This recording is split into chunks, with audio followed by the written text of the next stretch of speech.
Hello friends, ఎలా ఉన్నారు? అందరూ బాగున్నారు అనుకుంటున్నాను. బయట చూస్తేనేమో ఫుల్ వర్షం. అమ్మో! ఈరోజు ఎందుకో చేపల పులుసు అనిపించింది. సో, మార్కెట్‌కెళ్ళాను.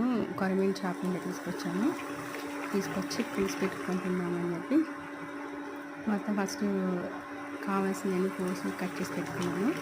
తర్వాత చేపలు కూడా మ్యాగ్నేట్ చేసి పెట్టాను. పెట్టిన తర్వాత ఇంకా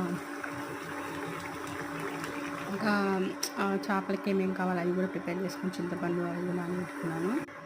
నిజంగా ఫ్రెండ్స్ అంటే రైస్ మధ్యాహ్నం అది ఈవినింగ్ ఎందుకు వేస్ట్ అయిపోవడం అనేది. నిజంగా ఫ్రెండ్స్ ఎంత బాగా వచ్చిందంటే చాలా చాలా బాగుంది. అసలు ఆ చేపని ఊరికే అట్లా పట్టుకోగానే ఇరిగిపోయింది. అసలు ఎంత బాగుందంటే ఆ ఒక్క ముక్కని తిని చూస్తే చాలా టేస్ట్ అనిపించింది. ఆ ఒక్క ముక్క తీసి రైస్లో పెట్టుకొని చూస్తే చాలా బాగుంది. నా ఛానల్ని సపోర్ట్ చేయండి ఫ్రెండ్స్. బాయ్.